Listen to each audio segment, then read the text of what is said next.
There are major changes, brand new November 12th. Yes, that is tomorrow. That's how the VA rating schedule works. It's actually dropped late last night. And a ton of veterans have this rating for sciatic nerve damage. Now, the rating changes is for neurological conditions. So if you have any sort of neurological nerve damage, so neuropathy, there's a billion of them, okay? You are going to want to make sure to look at this federal register here, which is now going to be pulled up on my screen. I'm on this weird thing where I'm using my phone. I'm in the hospital. I'm on my laptop. We're going to make it work. So I'm going to put the photos and videos where they need to be. But this is the federal register. You can see November 12th right there. And what we're also going to do is show you the current sciatic nerve damage rating, which is going to be diagnostic code 8520. Okay, so let me just pull up, let me look up sciatic here. Boom. We're going to focus on the paralysis of and the incomplete 8520. What you're going to see is mild, moderate, moderately severe. 10 and 20 is going to be the most common by far. I've only seen one person with a 40% rating for paralysis of the sciatic nerve, but you keep scrolling down, you're going to see all of these nerves. And the key point I want to bring to your attention is mild, moderate, moderately severe, which sounds a bit subjective, okay? Now, what we're also going to do is transfer over to the proposed changes. We're just going to word search sciatic, and you're going to see it's going to talk about mild, and instead of mild, it's going to use grade 4, right? Instead of moderate, it's going to use grade 3. Then you have grade 2 plus, which is kind of weird. And no, I am no doctor at all. I happen to be in a hospital for a personal reason.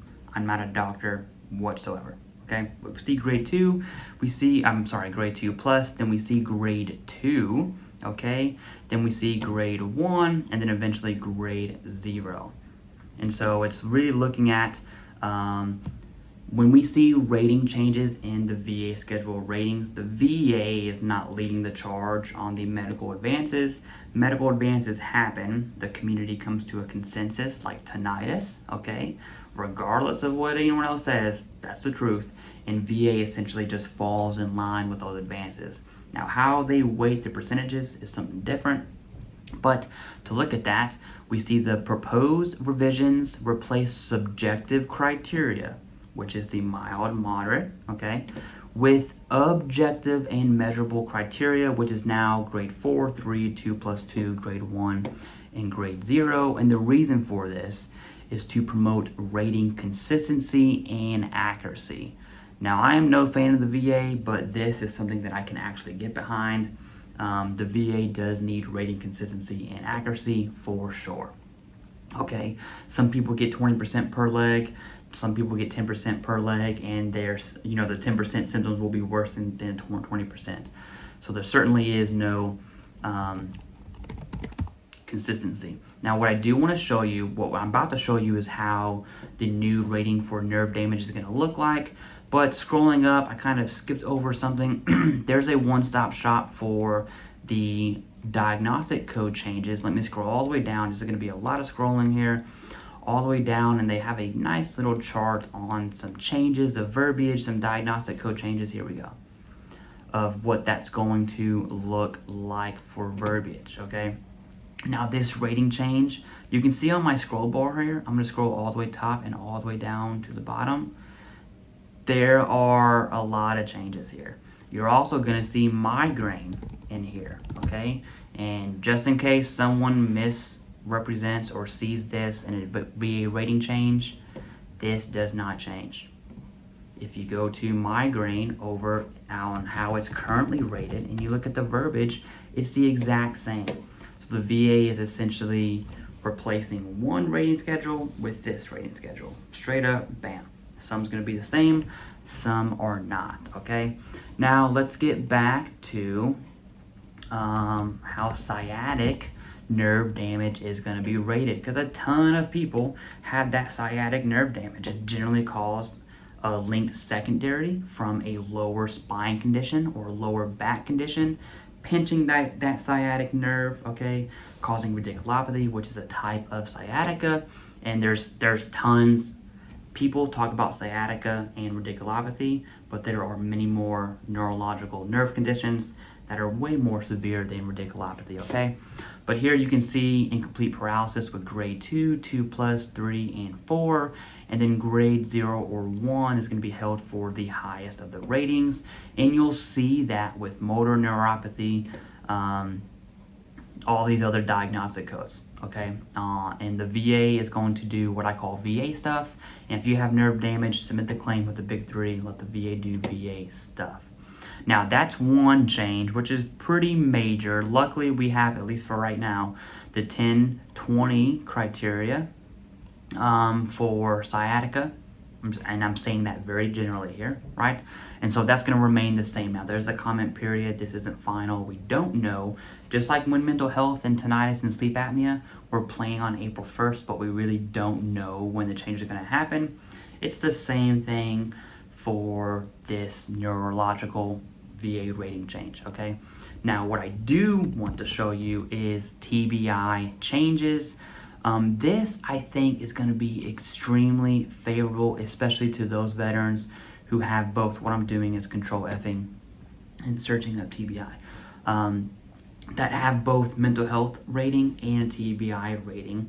And what we see, especially at 70%, because the current rating criteria for mental health is kind of just a vomit of symptoms, and a lot of those include TBI-like symptoms, and so the VA will commonly rope those together. On the new rating criteria for mental health, you have these, Jason from Veterans Info Tap likes to call them buckets for mental health. You have 5 buckets.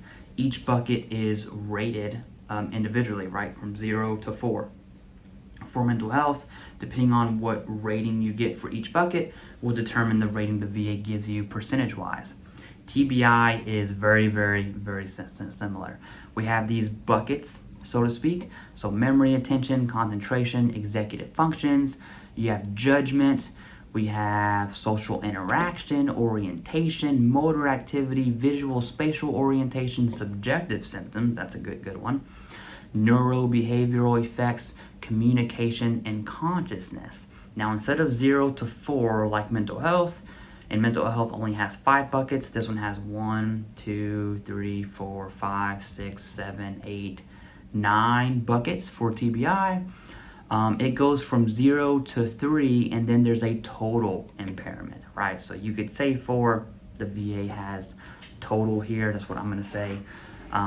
So yeah, I think generally speaking, this is favorable, especially to those who have like TBI with PTSD.